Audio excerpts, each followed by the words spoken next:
Hello and welcome in to the video portion of this tutorial series on DFS NHL. I am Chapadong. I am your host. I am a coach and contributor inside DFSArmy.com. I can also be found out on Twitter at Chapadong, and I can also be found in a YouTube series that those links are all provided in the article that you've been reading. So thank you very much for clicking on the article, wanting to learn a little bit about NHL. Thank you for following me. Thank you for letting me know that we're headed in the right direction. This DFS Army is probably the best community in the entire daily fantasy sports world based on accessibility to coaches, real-time information, and just general communication, teaching people to become better players. So if you haven't, I encourage you to take a look at dfsarmy.com and follow the links in this article, because I really don't think you're going to be disappointed. And of course, use the coupon code CHOP, C-H-O-P, for the 10% discount. Why would you pay retail if you don't have to, right? So let's jump into the video. There's a couple of things that I wanted to explain that I can't really explain out there in print.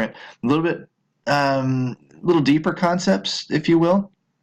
And they're just a little bit harder to explain, a little bit harder to articulate. So I kind of bounce back and forth between written and video to kind of communicate and help teach and help explain to people where we're going, help drive those fundamentals into place. If you noticed in the video, we were talking a lot about money lines and the numbers we look for, these large negative numbers. Minus 125 is better than minus 114. It means Vegas is a little bit more confident in Detroit winning than the New York Islanders winning tonight. If we look at the minus 115, the double favorites is odd. I'm not a big sports bettor, so I don't really understand how that's possible, but whatever.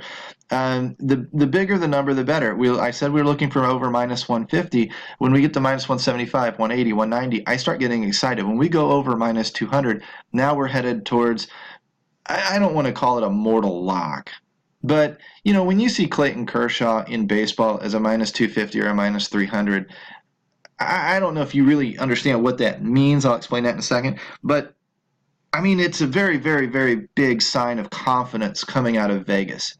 Vegas's job is to balance their betting sheets. They want as much money coming in on Winnipeg as they have coming in on Buffalo. They don't care who wins the game. They're just trying to set that line in the beginning as a very accurate number, as close as possible, and then as the betting starts pouring in, they start tweaking that line to give incentive to the other side of the coin to catch up, so that their sheets balance at the end of the day. That's really their ultimate goal. So when they're telling, and what that money line means is, take a $100 bet. That's what you're going to win.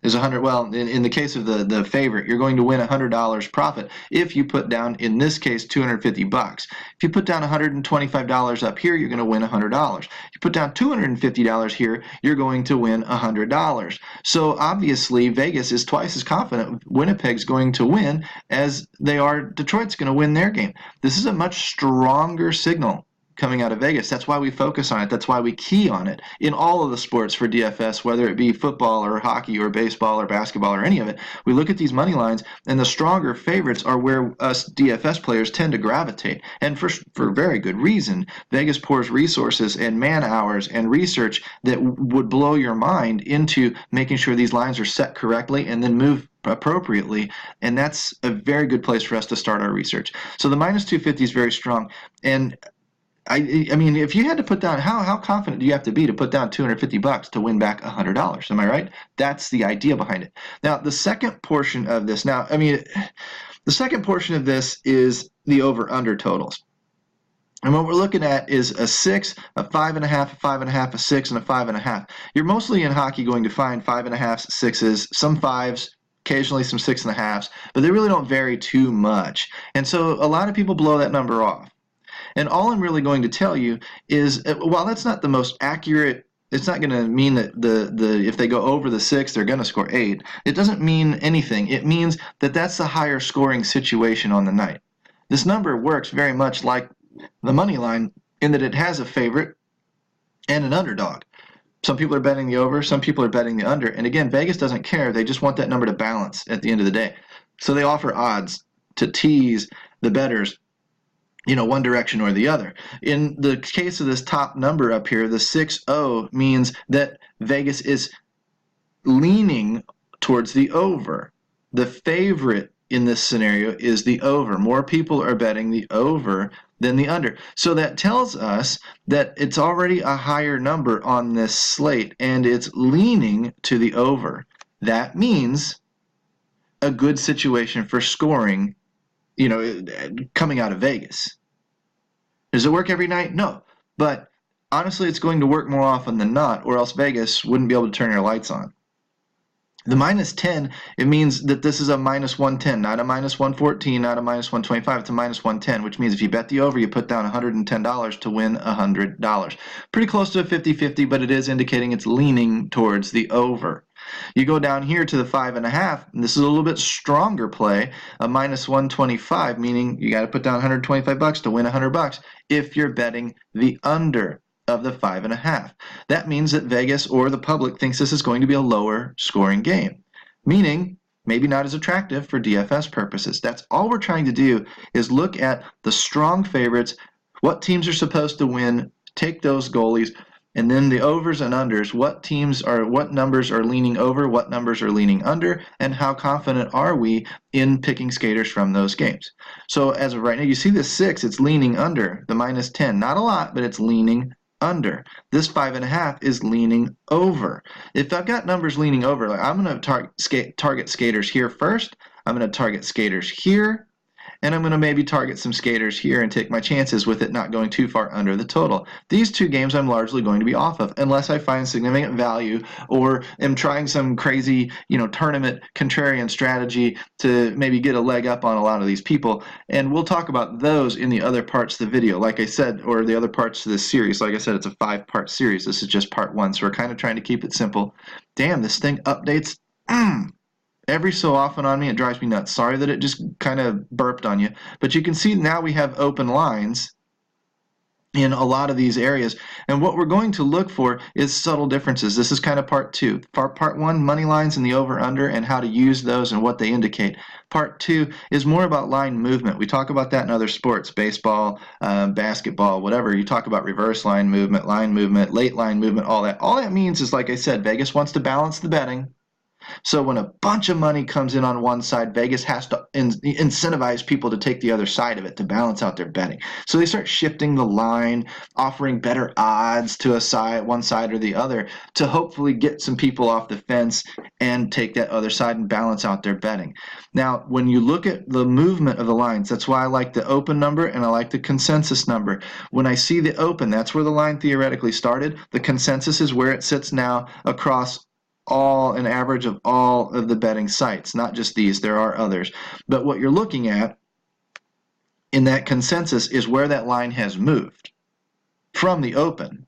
So when I notice if it's moved at all, see in the minus, I'm looking for differences here. The 6.020 did not change. The minus 120 dropped to a minus 115. That tells me that money is kind of starting to come in a little bit on the Pittsburgh Penguins. The Islanders' favorite is dropping. They're not as heavy a favorite as they were to start the day. Now again, is it a big drop? No. It's not at all, but it is at least some kind of an indicator of where the public might be heading, or where the sharp bettors, the sports bettors that make their money off of finding discrepancies in Vegas lines, where those guys might be leaning and leveraging their money. When I look down here, the minus 130 dropped to minus 125. Again, little bitty shifts. Those don't usually catch my eye. When you see a number like this, where the 130 dropped to a 115 and this plus 110 went to a minus 105, okay, this one catches my eye a little bit. The minus 130 is, an okay favorite, solid, not mind-blowing, but solid, and boom, they're dropping to a minus 115. There's something going on here where the money is coming in on Ottawa in this game because it's pushing Ottawa towards becoming the favorite. That's a big sign. That means that I should probably be focused on either Ottawa goalie, Ottawa skaters. The San Jose skaters might not be in a great spot. Now, this is January 5th, 2018. Last night, San Jose was on the road. This is a back-to-back game, so you can see the reasoning behind it. Maybe that's all this is, but maybe there's something else. Maybe some injury news broke. Maybe something else happened. Again, all stuff we'll cover in future parts of this NHL DFS series that we're starting to bring up. Now, Buffalo and Winnipeg, the number started at 250, and it's now at 260. It is growing in Buffalo Buffalo, in Winnipeg, sorry, it's growing in Winnipeg's direction, and this under is getting a little bit stronger, which I don't like, but that's what I'm going to watch throughout the day. And of course, the 125 to a 130, the 6.5 under changed to a 5.5 over. That's really 6 one way, half dozen the other. But at the same time, it is telling us that the number did shift a little bit. There was enough money coming in on the under at the 6 that they moved it to a 5.5, and now, of course, money's coming in on the over. So this might not move much throughout the day. It's probably pretty balanced where it is. It doesn't really tell us much. But those are the two things that we watch. We watch the money lines and the over-unders, and we watch for line movement. And that can sometimes tip our hats towards an edge in DFS NHL and help us get a jump on our competition. So bottom line is, follow me at Chapadong out on Twitter. Follow us, join dfsarmy.com through the links in our video. Follow the video series. If you're interested in NHL, ask me questions. Engage with me out on Twitter. I try to get back to people when tagged. And of course, inside DFS Army, I definitely do. And I've got video series out on YouTube where I'm going to put down a slate breakdown today. So subscribe to the YouTube channel. You'll get all of this info. A lot of it's free. If you want more and you want more details that we can't share out in the public, come into our tools, our spreadsheets, our coaches. We have the most accessible coaches in the industry that always get back to you in real time. And of course, we've got the Optimizer Domination Station, which is absolutely crushing NBA. It is nearly an ATM. It's nearly printing cash. I don't care what your provider says. I don't care what the other websites or other DFS sites out there say. Right now, DFS Army is the best site in NBA, and we're working towards that in all of the other sites too. So if you want to learn some NHL, jump in, keep following me, and we'll get back to you guys when we get back to you with part 2. So thanks for following, and I will talk to you guys soon.